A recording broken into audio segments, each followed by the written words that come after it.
You. Good evening, friends, and welcome to the Wesley Guild SA Facebook page and Zoom platform. Welcome on this chilly Tuesday evening as we once again come together to talk about all things life. And tonight it is an absolute pleasure and an honor for me to have a conversation with one of our living legends in South Africa. My name is Selaelo Orense,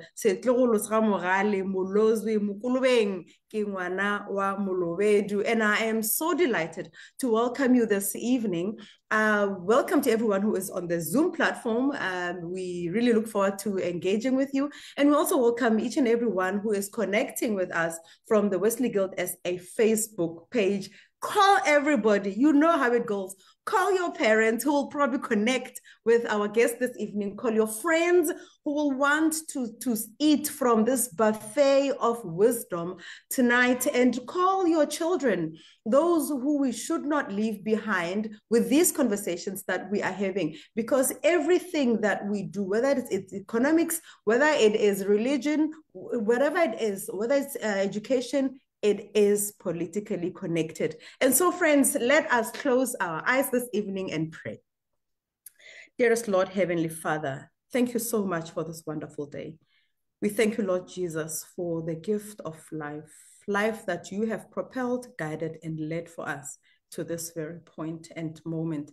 And so, Lord, as we enter into this conversation, we thank you within the power of the Holy Spirit that you have continued to bring people on this platform to come and teach us, to come and remind us of how blessed we are, to come and remind us of what is possible for us, within us and around us. And so, Lord, this evening, as we welcome that day, Herman Mashaba, Lord, a living legend in the life and the history and the future of South Africa and beyond, we say, lead this conversation. This is but your platform. We are only the vessels that bring this information and this wisdom to your people. And so, Lord, we bless each and everyone who has connected on this platform and everyone who's still coming. We ask your Holy Spirit to nudge them to say, hey, it is time. They need to be part of the conversation. Lead this conversation, oh Lord. And we thank you for this platform that has been alive and kept the conversations going for so long. Bless everyone that is part of this conversation. And we ask all of these things in the name of the mightiful and the wonderful and amazing Lord and Savior, Jesus Christ. Amen. And so, friends, this evening I am delighted and honored, and I am tiny bit starstruck to be the one hosting this conversation. I welcome to this platform our very own, the president of Action SA political party, Mr. Herman Mashaba, to the platform. Mr. Mashaba, welcome and good evening. Good evening. Thank you so much for this honor to be invited to this esteemed program. And thank you so much. We are aware that you are a very busy person. Your political party is busy every day, all day. You do not rest. And for you to be able to make time to come and speak to young people, to speak to a platform that is church-based, it is such an honor for us. And it shows how much people like you are making time for people like us. And may God bless you for that. Thank you so much. Just a small, yes, sir. Some of us, unfortunately, were born to be punished, and I grace it and I accept it with honor. Yes, and we truly are honored to have you. I know that you were born on the 26th of August, so you are only 3 months older than me. You were also born in a township, Hammanskraal, which is outside of Pretoria, which makes you and I Bomkaya, because I was born in Soshanguve and you in Hammanskraal. So we are all Pretorians. And it is such a great honor because when I was growing up, your name was on our lips every day, all day. The work that you were doing at the time gave us hope as Black children to say it is possible for us to dream big. So I'm going to give you an opportunity to introduce yourself and take us through the journey of who Mr. Herman Mashaba is. No, thank you so much, Lilo, and good evening, brothers and sisters, young leaders and esteemed guests. It is for me a profound honor to join you today through this virtual platform hosted by the Wesley Guide as a movement that embodies hope, faith, and action for our youth. Thank you for inviting me to speak on a topic that resonates deeply with my journey and my vision from our beautiful country, South Africa. The theme of this dialogue series, called To Lead, Youth, Country, and Conscience in a Time of Change, could not be timelier. We live in a moment of great challenges, but also immense opportunity. Our country, our communities, and especially our youth stand at a crossroads. How we choose to lead, how we choose to act, will shape the South Africa we live for future generations. My journey from hustler out of the boot of my car to the city hall of Johannesburg many years later has been one of entrepreneurship in pursuit of economic liberation from my humble, poor beginnings. I was raised in a child-headed household by my sisters, the eldest being only 13 years my senior. I had lost my father at the tiny age of 2, and my mother had to leave my sisters and I to look after each other, working away in Johannesburg as a domestic worker. We'd be lucky to see her once a month. But my grandfather took over the responsibility of being my father and my guide until his passing in 1978. My grandfather played such a key, pivotal, crucial role in shaping me to be the man I am today. He instilled in me a sense of self-reliance. My grandfather taught me to always be a proud black man. He never to doubt myself, no matter the circumstances. He taught me never to compromise on hard work. Always take a long-term view on my decisions and my actions. He taught me the importance of a stable life and a stable family.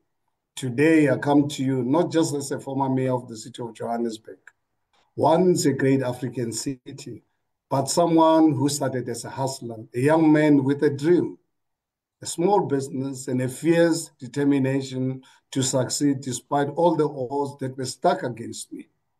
Entrepreneurship was my path to economic liberation. It offered me dignity, independence, and a platform to create jobs and opportunities for others. For many South Africans, entrepreneurship is more than a career choice. It is a lifeline. It is a way to break free from the shackles of unemployment and poverty. But entrepreneurship should not just be about making money. It should be about creating value, uplifting communities, and building a future where we are not dependent on broken systems, but empowered by our own ingenuity. To the young people with us today, I say, embrace entrepreneurship as a tool for economic freedom. Learn the skills, take the calculated risks, and never underestimate the power of your own ideas. You should never forget the foundation for true change is ethics in leadership and governance. What I mean by that is that entrepreneurship on its own is not enough. We must also demand and embody ethics in leadership and governance wherever we occupy positions of influence in our communities. We all know it, at least we should. South Africa's broken system is often marked by corruption, inefficiency, and a lack of accountability. This erodes trust and stifles progress. Ethics is the compass that guides leaders to serve with integrity, transparency, accountability, and humility. It is the difference between leadership for personal gain and leadership for public good. I stand for the latter. As young leaders and entrepreneurs, you must hold yourselves and those around you to the highest ethical standards. Remember, leadership is not about title or position. It is about responsibility. It is about putting the needs of the people above your own interests. It is only when we lead with ethics that we can restore faith in our institutions and inspire others to follow. I believe that to develop youth resilience through self-employment must be prepared to build the future on our own terms. This means that in a country like ours, where traditional employment opportunities are scarce, youth self-employment is crucial. But it requires resilience, the ability to persevere through setbacks, to innovate in the face of seemingly insurmountable obstacles, and to keep moving forward when the systems seem to work against you. Giving up should never be an option. Resilience is born from a strong sense of purpose and community. Wesley Guide SA, commitment to holistic youth development through spiritual growth, community action, and leadership. It's exactly what our youth need in 2025 and beyond. Faith and values give us strength. Community gives us support. Leadership development gives us the tools to succeed. To the young people listening, I urge you to cultivate resilience. Surround yourselves with mentors and strong individuals like yourself. Build networks and never lose sight of your vision. Your journey will not always be easy, but it is worth it. I know that it will. Finally, I want to speak about the importance of outside traditional political parties. As many of you might already be aware, our political landscape is often polarized and fraught with division. We feel disillusioned and excluded from existing structures.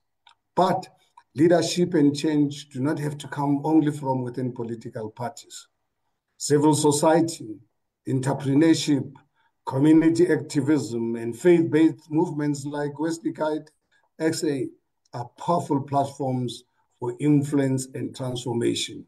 I therefore encourage you to engage with your communities, to lead by example, and to hold all leaders accountable, regardless of party affiliation. True leadership transcends politics. It is about service. It is about justice. It is about compassion. In conclusion, I call upon each one of you to lead with faith, justice, and compassion in your respective areas of influence. Let me leave you with this. Each one of you is called to lead, not just in your businesses or communities, but in your conscience. Let faith guide you. Let justice inspire you. And let compassion move you to always act for good.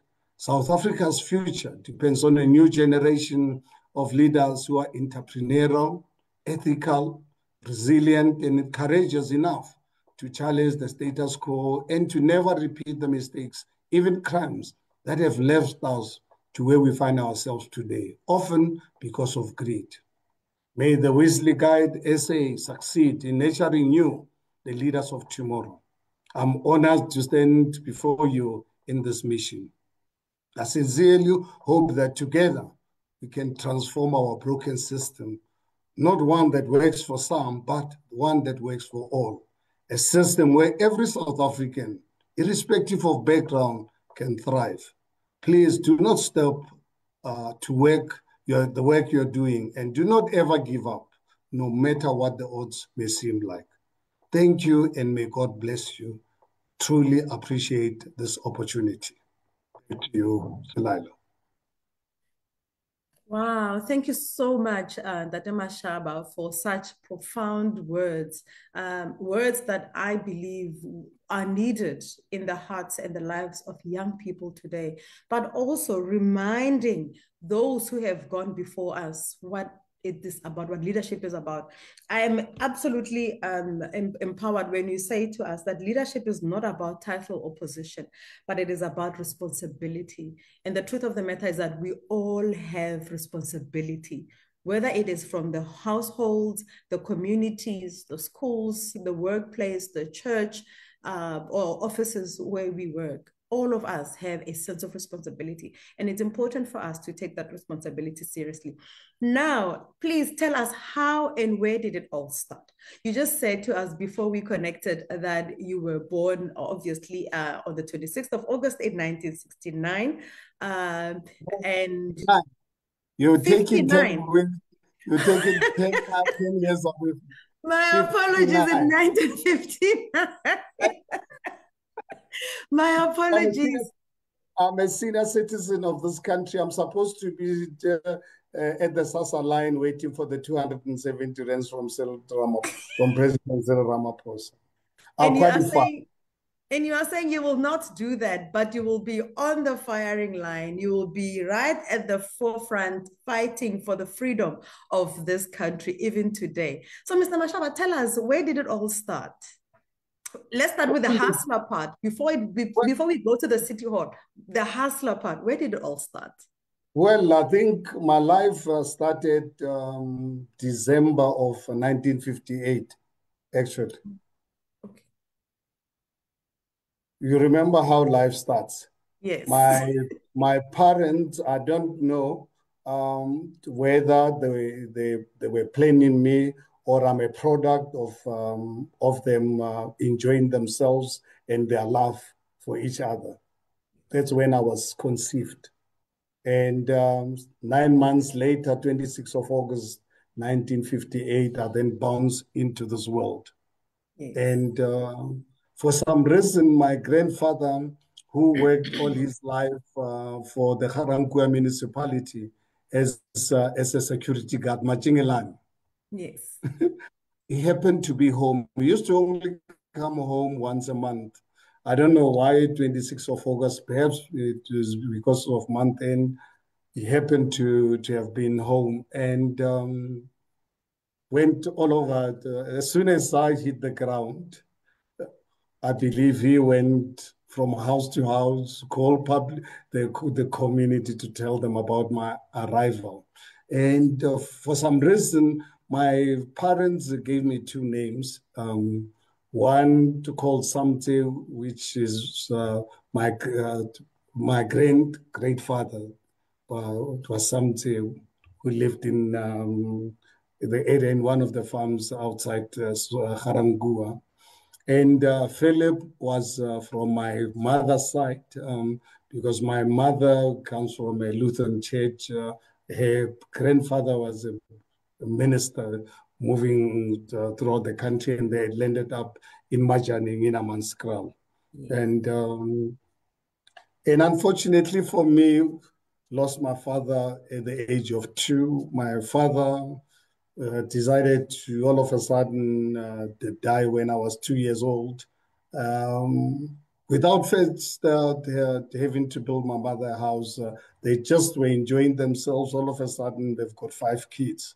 There's no home for them, you know. And my mother had by the time I woke up in this world, I'm surrounded by my sisters. The eldest been 13 years my senior. We had to look after each other. And then I start asking questions when I was 5, 6 to say, guys, what the hell is going on? Where's my mother? They says, no, your mother is working in Johannesburg looking after white children and cleaning white homes. Sure. Okay, and then why is my dad? Says no, he decided to pass on. And my father, I believe, was nearly this was the Methodist Church Matodan, Yes. never used to smoke or drink. But he died at the age of 42. But strange enough, my mother, who happened to have been a heavy smoker, I don't know how my father tolerated her. My father just loved her, I suppose. Yeah. At the age of 16, they were playing as kids. You get a cigarette, and she got hooked up. Sure. And my father never smoked or drank, but unfortunately died at the age of 20 or 42. So yeah, that's the environment I was brought up under in Manskral in Haramut, and started school in 1966, sub A, and I was in sub A until standard 6, the same at Libelo Primary School. And then from 1 up to Form 5, I went to Ratepo High School in Tembo, Yes. until I went to university in 1979. Second year of my studies, one morning, PW brought us in the army to give us 6 hours to leave campus because for 2 hours, I'm sorry, for 2 weeks we were not attending classes. Some of our colleagues were arrested and we were asking for the release. And instead of releasing them, they decided to send us back home. So that unfortunately became the end of my formal education because my focus at the time was to leave the country and to go for military training and come back and kill all those who made my life miserable. But then God had other plans for me. And I look at it now many years later in reflection, but I was lucky that I never left the country, and 2 months or so after we were called, and now I'm doing nothing, and my contacts are not coming through. That's when I decided, now I've got to do something with my life. I've got my first job with Spa Pretoria, ISIT Best Luck. I worked for them for 7 months in Hercules. Okay. You'd know the places next to Pretoria, Yes. Hercules. Yes. If you're from Where social, there were in Hercules, there were many factories where many of our uncles and fathers used to work in yeah, Hercules. Spa had a big warehouse there. Worked for them for 7 months, and then I worked for Motani Industries in Kudusport for 23 months. And now, all of a sudden, 23 months later, working for Spa, I turned 22 and I realized, my goodness, Herman, you're getting old and you're running out of time. Your grandfather said you've got to be successful in life. And I'm not going to be successful doing what I'm doing. So that's when I decided to know, boys, I'm going to live this life. And you remember those days as Black people were not allowed to go into business. I don't come from the business family. The only thing I knew about money was gambling. I used to, in my youth, I was a big gambler of dice in the township, because I had no one to buy. From people don't believe when I tell them, from Form 1 up to Form 5, when I've completed my matric, my mother relieved her of the responsibility to look after me. I took care of myself, buy clothes, buy my school, go and register myself at school through gambling, playing Yo. dice.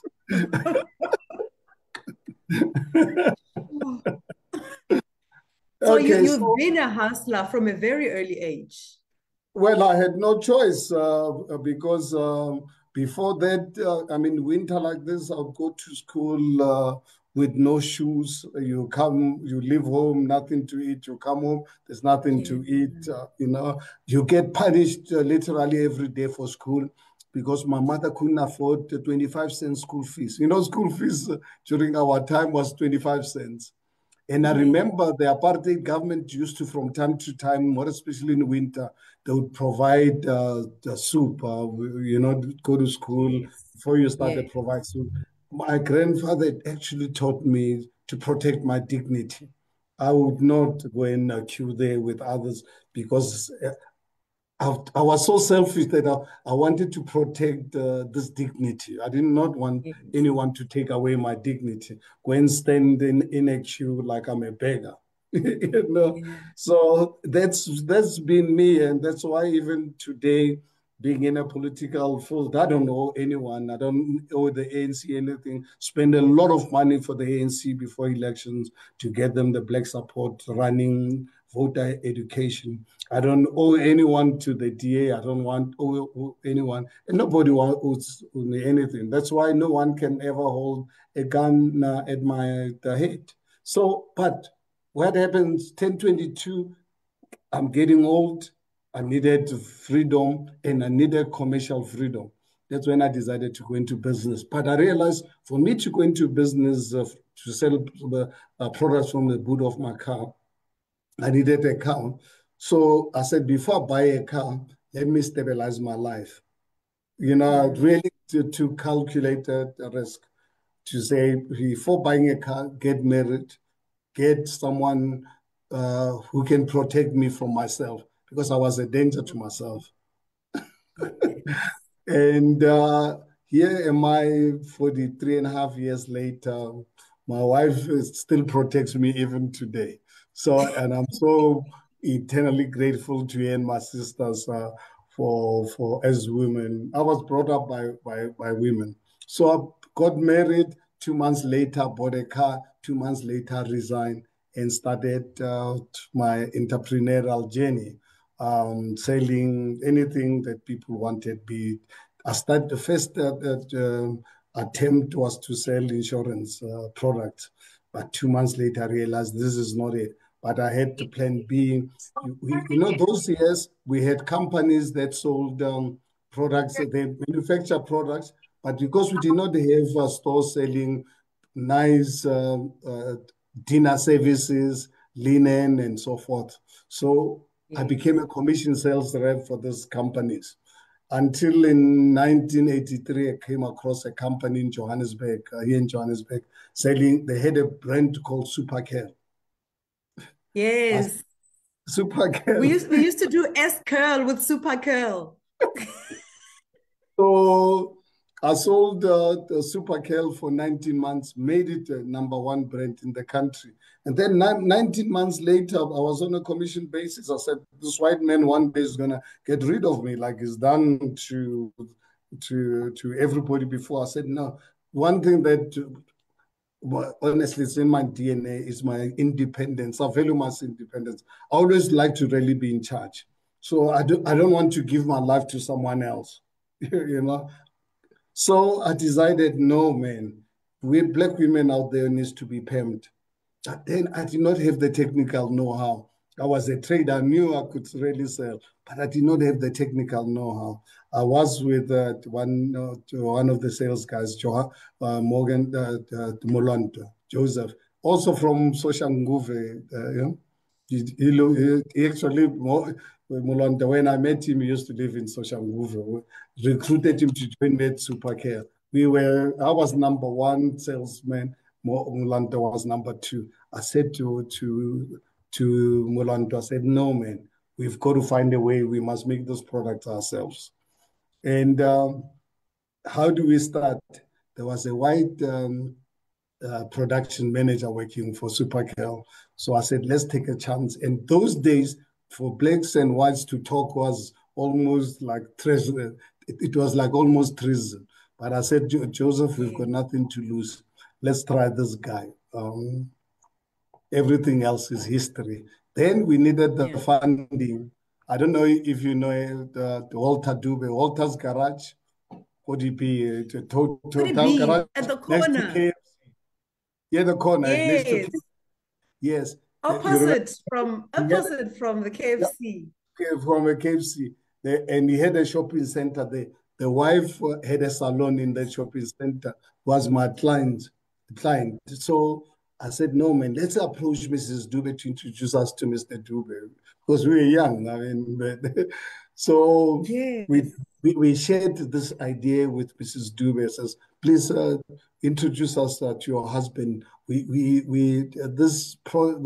have a project to officially print money and Yeah. Oh, introduce us to Alta Dube. And we present one evening, we went and presented our plan to Holter, including saying we've got this white guy to manufacture for us. Holter was an entrepreneur. Him and Uncle Ned from Haranku, Zone 16. I don't know if you've heard of Uncle Ned's. The wait, two of the one who created a shopping center yeah, he was in a or shopping zone one? center where they had no Zone 16. I Oh, think it's okay. Zone 16. Yeah, so the two of them, we said we want 30,000 rands to start this business. We are still young. They said, okay, guys, we prepared, but they wanted prime plus 10 and they want 25% share in the business. We said, where do we sign? It was very Yes. expensive. Prime in 1985 in South Africa under PW board because South Africa was in trouble, was 21%. So you can imagine Yes. we had to pay 31%. And they gave us 3 years to repay this loan. Uh, Okay. it was a piece of cake for us. we paid back this loan in 7 months instead of 3 years. Oh, In wow. 7 months, we paid back this loan. When I turned 30, I'd already built my own 6,000 square meter factory right in Mabopane, Kodi E. Body E. Kodi E. Yes. 6,000 square meter state of the art manufacturing. When we started in a 200 square meter rented factory in Harangu industrial area. But then I wanted to build my own factory. Build my own Yes. factory, state of the art manufacturing. Black Like Me by 1990 was a leading brand in the country.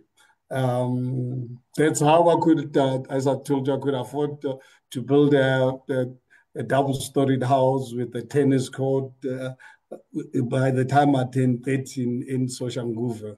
And yeah, everything else is history. I still have the business. My wife is looking after it and my other investments. That's why my family is so supportive. They've given me the space to live a life of purpose, because one thing that my grandfather taught me was to live a life of purpose. Yes. And then to fast forward to 2016 when DA Before we approved. go, Tata Mashaba, before we go to 2016, because I do not want young people to miss what you had to go through as a hustler before you went into the city hall. As a child who was born in Soshanguve, I have an aunt who stayed Kodi E, literally across from what used to be your factory. The one thing we used to know, and today I'm extremely proud of as a Black child, is that it seemed as if you were intentional about employing locals, first of all, and you were intentional about employing young people, because there would always be a queue outside your factory. I remember there used to be two queues. The one queue used to be the queue for people coming to buy, not just buy to do their own hair, but to stock. You empowered Black people to create their own businesses. But the other queue was a queue for those people who used to come and look for employment. And almost, I don't remember anyone coming back and saying, I did not get a job. You somehow found a way of employing young people and Black people and locals. How did you do that? Well, one of really the painful history of 31 years of our democratic dispensation is the destruction of Black businesses. Because Slaughter, in the 80s, I used to travel every month. I used to leave home on Monday, and then come back Friday night or sometimes Saturday, setting up distributors, Black distributors in the various townships. As I said to you about Guguletu, I had distributors in the townships running successful business. And majority of them, I set them up myself. Yes. And help them set up salons. I invested heavily in education. I remember at one point, after I built the factory in Mabopane, I had one of the areas was a training center where we were training for free. I bought an American training academy called Pivot Point. I bought it because I needed professional training. I bought this company. They were in South Africa, in Pretoria, in Arcadia, operating on their own, training everyone. I bought that business, brought them into Mabopane with Don Carr, an American, to work for me and do the training. And I opened up training centers here in Joburg. I had a big training center opposite the Carlton Center. I had training centers in Cape Town, in Port Elizabeth, then in Devon, making sure that people are properly trained to really use this product. But when they go out and run proper business, because I wasn't just really training them to run, to do hair. I was obviously part of our training was business management, which it's a skill that majority of our people do not have. Until, unfortunately, this government came, opened borders, and created chaos, the current chaos we're sitting with at the moment. Yeah. That's why I'm in politics today, because I went through a journey of a brutal apartheid system, and now I must go through another brutal system of chaos created by our current government. That's why I said to myself when I was unhappy when my daughter said, let's go to the US. He was studying and working in the US. And I said, no, I'm not running away from me. This God will punish me. Please, as a family, allow me. I've set up a business and a family inheritance for you and your kids. Please allow me to pay back to society. And that's what I do. I do this job. I don't get paid a cent by this, put in my own money to start this alternative for Black people, white South Africans, and everyone. And the only thing I'm asking for anyone working with me is ethical leadership. You know, that's all I'm asking. Pay me back. Action SA will pay me back by doing what is right for my grandchildren. And I think ethical leadership is exactly what is needed, not only in government, but also in businesses. I mean, we look at the SOEs in our country. A lot of the companies are going down, not because there is no money, but it's because of unethical leadership. I believe there are two things that are killing the current corporates in South Africa, especially the SOEs. One is greed and corruption, and two, it's lack of skills. So if you look at the lack of skills, there are so many people who are graduating every single year. So those companies and those SOEs can actually absorb some of the majority of those young people who are graduating and give them the experience that they need. So we cannot complain about training. But the one thing that I agree with you about is unethical leadership. That is what is taking South Africa down. So, Ntate Mashaba, now that you are this big mogul, maybe one last point about your business, Black Like Me, that I have seen growing up is that there was healthy competition with the entrepreneurs that you created. And I remember your factory, it was pretty big, but after some time, you extended the factory to include the training center. And so anyone could have a salon. There would be a salon on many corners in Mabopane especially, but there was no competition. No one was fighting with anyone because there was enough for everyone. And I think that was part of the teachings that we used to upskill these people in your factory. But now we move away from that which you did, which was great. We don't see it anymore today. How do we now, with you journeying into the City Hall, how do you ensure that we get back the kind of training that you used to give so that those who are trained can upskill themselves and experience economic freedom in our lifetime, especially while taking part in the politics of the country? Unfortunately, NC has really created such a huge problem, but it is not surmountable. We can still deal with it. When these guys came into power, made politics to be a quick way of making money. A lot of Black entrepreneurs who were popular in the communities, because ANC wanted popular people to be councillors or members of parliament and so forth, and unfortunately use corruption to remove people from commerce and go into politics, because it was the quickest way to make money in politics than to go through like what we went through, some of us traveling 10,000 kilometers a month, going from town to town, and most of the areas in the 80s we're not allowed. I'll be like this time, it's what, 7 o'clock, I'm in Velcom, look for a place to sleep. Unfortunately, no place will allow me now to go and try the next the town. And in between, you come across roadblocks, and you ask questions, and they can just delay you. They'll find any reason to just make your life miserable. So when the ANC came into power, said to popular people in communities to say coming to politics will make you overnight a billionaire. So most people, unfortunately, fell into this ANC trap because, yes, it was so proud. Proud. Oh, Yes. yeah, no, I watched the press conference today. Ah, All six of them, real stars. You know yes. what makes me proud? Um, After taking a tough decision, because one thing, I'm not scared to take tough decisions.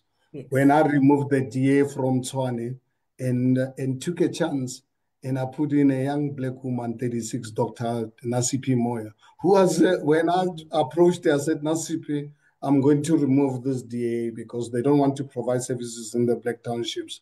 I Yes. said, I said, I think you're the right person who can do this job. Today, go to Soshanguve. You don't. She's not just patching potholes. She's resurfacing the roads. Ask your family if you've got family in Soshanguve. After Yes. what last did they actually see public services for many years?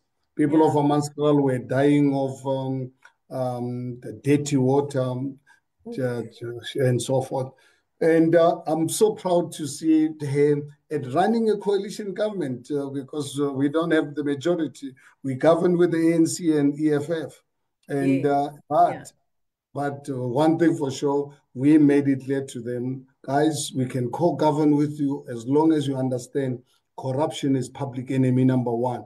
When Nasipi will not accept it, will not. In fact, yesterday I was with in Soweto for the June 16.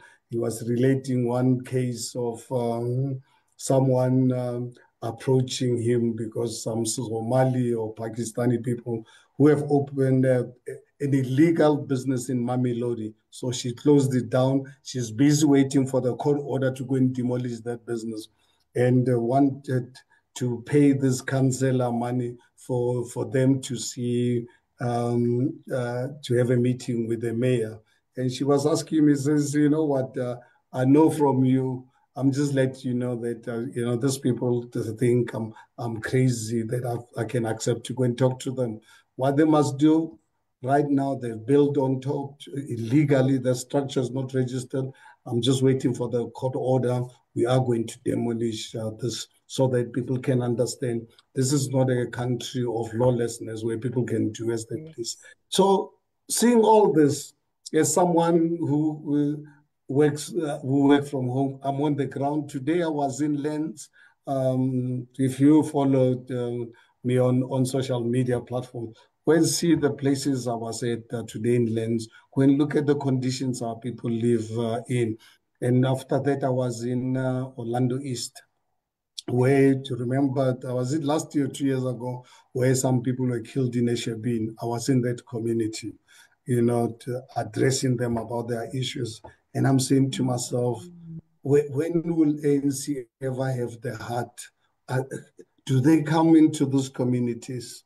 Uh, so it's a tough job, but a very important job. It gives me everything that day. I'll go to bed. I'm emotionally tired. I'll never get physically tired. I try and exercise, whatever, but I'm emotionally drained. And the question I'm asking myself every day, when I go into these communities and I'm saying, Herman, are you doing enough? It looks, Yes. sometimes I'm saying to myself, am I really doing enough? But I can only do what I can. And I hope that one day, I said to these communities, both in Orlando and Lens, to say, guys, please, let's do it. We had young children there. I said, let's do it for them. Let's make Yes. sure that they can live a better life. I related to my story and my upbringing. I said, please, I don't want to see in 30 years' time, let's create a conducive environment that out of these sheikhs, we can have top businessmen coming out, engineers, judges, uh, uh, pastors, Yeah. teachers, and so forth. I said, it is possible. I said, the only thing is, please go out there, make sure that everyone in our community is registered to vote. And Yes. it is through your vote. Look at, I said, you can imagine, here is it. Majority of you are youth. You're supposed to be at work. You know, in fact, I took one video, which is also on my social media platform, of a beautiful woman with, she's 22. She Hmm. not, she did not have the opportunity to go to university. She doesn't work. A beautiful as you or my wife.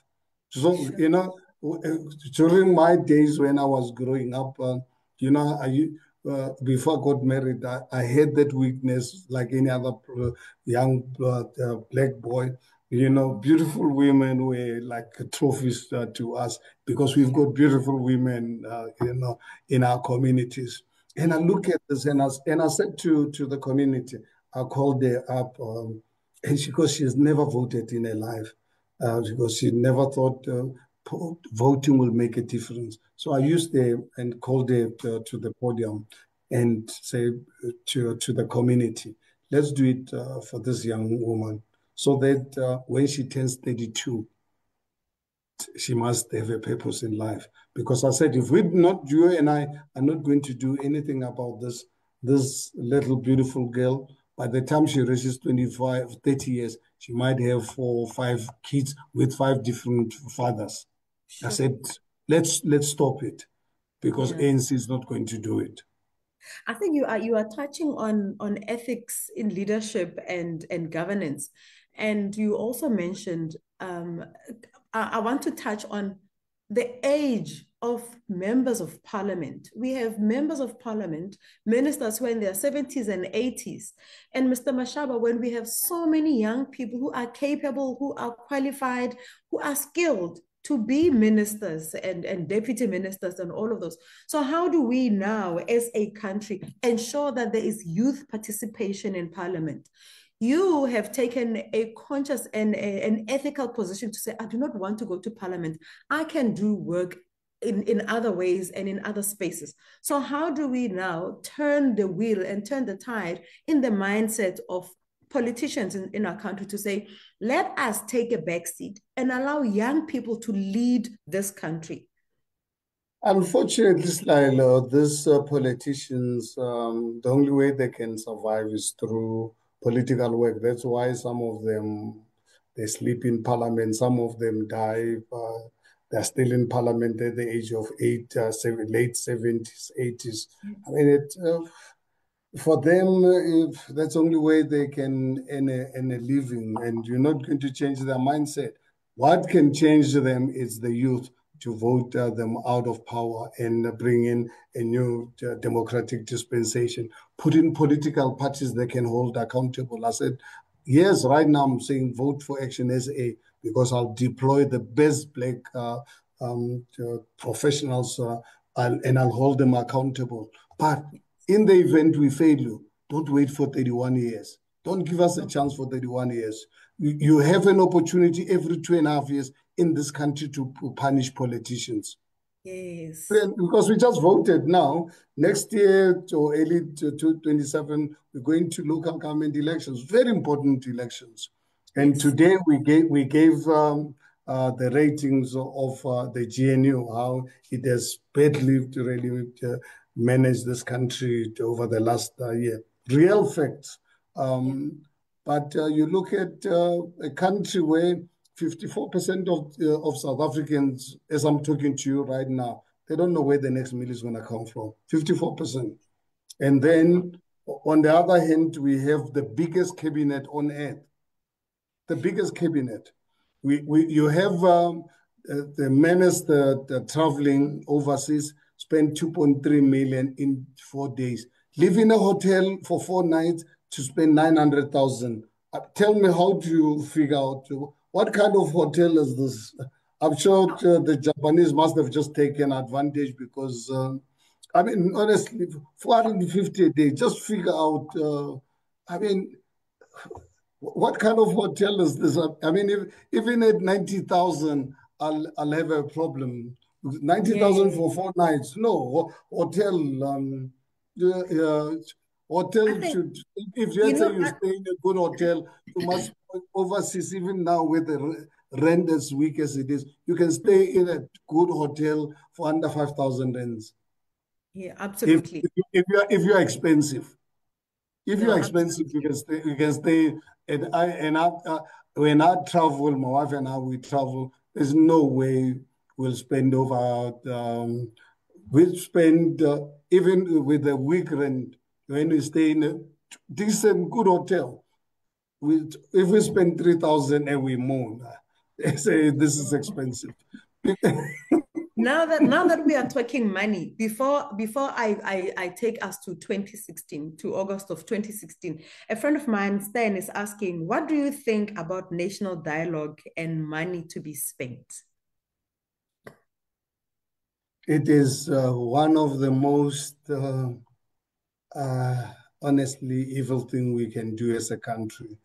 Go and spend another, because they disclosed that it was going to cost 700 million. I can tell you, we know it's going to cost over R1 billion. But one thing I personally feel that even as and professional people actually they are complicit in this, because I cannot understand, after we spend R1 billion on the Zondo Commission, and then we allow the president to to play another game with us. Why do the people who accepted this invitation, we refused as Action SA to be part of the GNU? Now, how do you accept it to really be part of this national dialogue? Don't they know what the problems are? Honestly, just go into a township, go and talk to a 10-year-old person, will tell you what the problems of this guy. We don't need any research. We don't need any national dialogue. But unfortunately, it happens and people accept to serve on this. And I look at some of the people that I used to respect. They accept to be complicit to those, knowing very well that the outcome of this national dialogue is not going to be nothing. Yeah. We're just really throwing, for me, it's literally what I call, well, I see people burning money. I've seen it over the years where people are reckless with money. I call them the burn money. Yes. The national dialogue for me is tantamount to literally burning money, literally putting petrol and burning, because you're not going to get any value out of this exercise. Yeah. And here, Solimuyeng is saying in the chat box, the problem is that our politicians do not have respect for South Africans whose money they spend in ways they would never spend their own hard-earned money. And I think it also goes back to the issue of the deputy president spending that much money. You know, I don't believe that if it was his hard-earned money and it was not taxpayers' money, he would have spent that amount of money.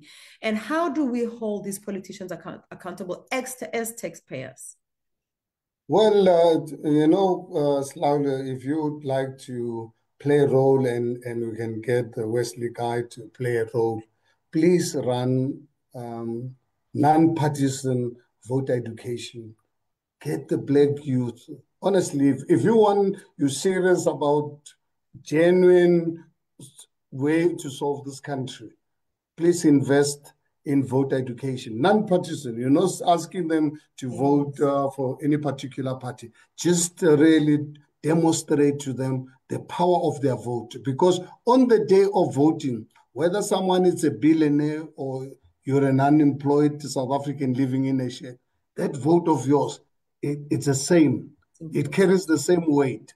That's a day when you can really demonstrate. And you look at our country, the biggest casualties of this management and corruption. The biggest casualties they use, they don't go and vote because we failed to get them to understand the power that they possess. They don't know. So that's why I always encourage organizations that cares about they care about the future of our youth. Please run voter education programs, just so that they can understand the power is not out there. The power is here with you. You know, when you say that, I am proud that last year I participated in the non-partisan political education in partnership with the Kagiso Trust and the KZN Council of Churches, together with the Western Province Council of Churches, where we went around, because one of the things that I also do teen ministry where I empower the young, give them back their confidence, let them know that they are the history. I mean, they are the future that they need in the country. So that I saw how much of a change that created. But I also got to hear the mindset of young people who do not care, who don't feel that the politics of the country affect them particularly because they feel unheard by the government. Yes, because they've been taught that they are a nobody. You see, unfortunately, for centuries, as Black people, we were taught that we are a nobody. And we need psychologists, we need social workers. You know, for me, one of the big investments this government can do is to actually get psychologists to get whatever to really ensure that part of our education curriculum teaches you Yes, to really have pride in you, that you're not a mistake. Um, to be Black, it's actually a blessing. yes, Be proud of yourself, you know, and not that if I like myself because I'm unapologetic. I love myself than anyone else, including my wife. Because yes, if I love myself, you know what? I will not hate the next person. yes, because if I do something stupid that's going to hurt me, then I'm going to hurt other people. So you can be safe if you have Herman Mashaba around you. Just know that Herman Mashaba will never hurt you. Why? Because Herman Mashaba is not protecting you. Herman Mashaba is protecting himself. amen to that. Thank you. Now let us move to the City Hall. The date was the 22nd of August, 2016, when Mr. Herman Mashaba moved to the City Hall. What was that transition about? And how was that transition? And how did it go for you? Well, you know, when eventually accepted, when the DA approached me to be the mayoral candidate in late 2015, I thought to myself, what have I done to deserve this? To be honest with you, I didn't know what the mayor does. I had no clue. I said, "You want me to be a mayor? What does a mayor do?" you know, I've never belonged to a political party before. I voted for the ANC twice, and I've then started voting for the DA. I thought at the time voting for the DA, I thought I shared the same values with the DA. And remember, a few days before the 22nd, EFF had a press conference in Alexander. Okay. Um, I don't know if you remember that they had a press conference, Malema, Dalip Bofu, and others. They had a press conference saying to the DA, we are happy to support you to remove the NC from power, but you must remove this capitalist called Mashaba. And Yes. uh, and I was so happy and so relieved. I said to the DA, please, where do I sign? Get someone else because being the mayor is the last job I want, and more especially, I must be supported by people who don't want me. You know, I must Yes. run a coalition government. Can you imagine? You guys are putting me in a difficult situation. I remember, I think a day or two before the 22nd of August. I said to my wife, I woke her up one morning. I said, you know what, my dear, uh, let me talk to you. You know, with my health and my age, I don't think I want to do this job. And at the time, I said, I'm also disappointed with the DA to learn through the media because they were the ones negotiating the coalition arrangement that because I wasn't part of their structures, you know. Okay. I said, I left my businesses, worked hard, put in my own money in some of my campaign, on part of my campaigning. And I heard from the media about this EFF thing because EFF was not direct as Yes. to what the problem was. So as soon as the press conference was over, I get a call from Stephen Croters from 702. Level One two. of one of the two phone and Tidi Madia saying, I think it was Tidi Madia first who called me. Yes, it was Tidi Madia who phoned first to say, Herman, did you watch the EFF conferences? As I said, do you know what their problem is for them to support the DA? I said, TD, I have no clue, but I was listening. He says, no, the problem is you. I True. said, TD, if that's a problem, I worked hard to remove ANC from government. Please tell the DA if you've got contacts with them. For me, being the mayor is the last job in the world I want. And as I'm talking to CD, that's when Stephen Crotter's phoned. And, so I said to my wife, I'm going to work with these people who have no respect for their leaders, Yeah. But my wife said to me, Herman, you took the responsibility. You're the one who accepted this. So people voted for you. DA grew from 90 councillors to 104 or 104 councillors. People voted for you. You Yeah. went all over. You worked like a dog. You don't let the people down. Go and really do your best. This is not the first time in your life to be thrown in a deep end. And Yeah. because I'm scared of I was defeated, so I accepted. And I went to this council meeting on the 22nd. Remember that council meeting started at 10.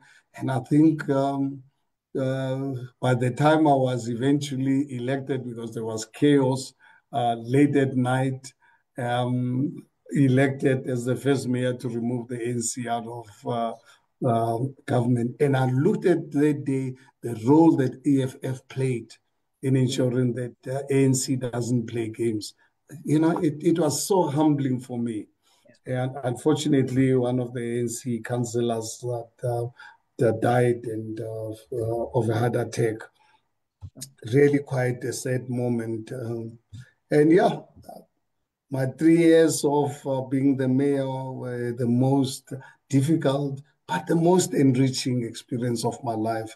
I honestly and truly believe, if I look at where Herman Mashaba came into this world in 1959, his journey, um, his success in business, um, then get an opportunity to be the mayor of the biggest metro in the country, the the capital city of not South Africa, the whole of African continent, was an honor, but it was not easy, it was hard.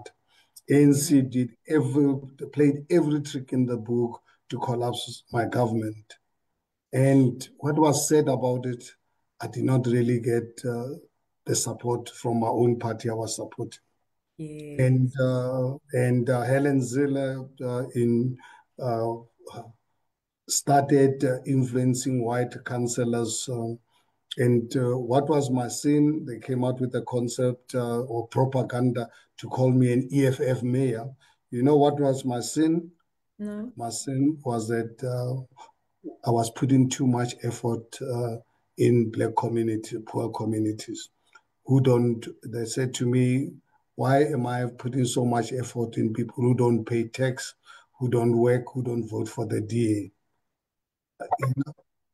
And I found that really very strange and really painful that it's a party that can say you don't provide services to other people because you have, as a mayor or a president of the country or as a public rep, when you provide services, you don't only provide services to those who voted for you.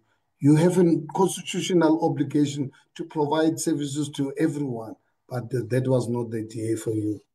And until in 2019, why I resigned, when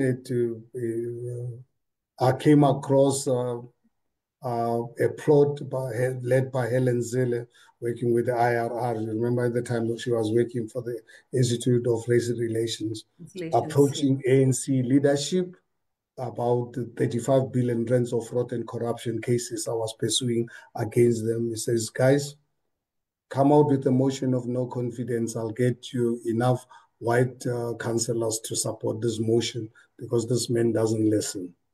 Yeah. And when this matter came to my knowledge, I immediately issued a statement because by then Helen Zell had thrown in a ring to replace James Self. She wanted to come back in the DA as a federal chair. And I said to South Africa, I said, if this woman comes back, I'm out because I would not want to be associated with such people. I don't want such people around me. And obviously, they didn't believe me. Helen was elected on the 20th of October 2019. And the following day, I had a big press conference to announce my reason for saying to the residents of Johannesburg, please bear with me. I apologize profoundly.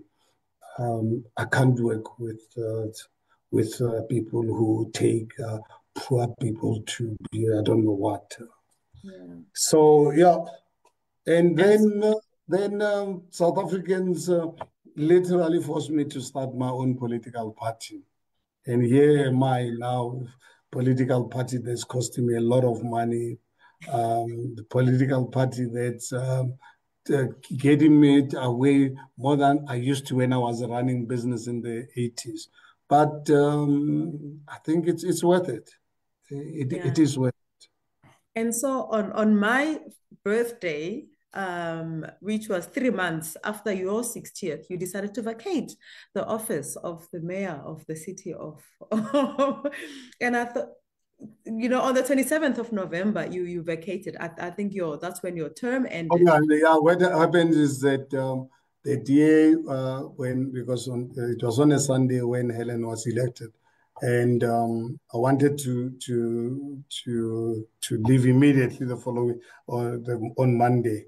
But then one of the senior DA guys, Mike Muriati, who I've got lots of respect for, came to my house firstly to try and convince me to not leave.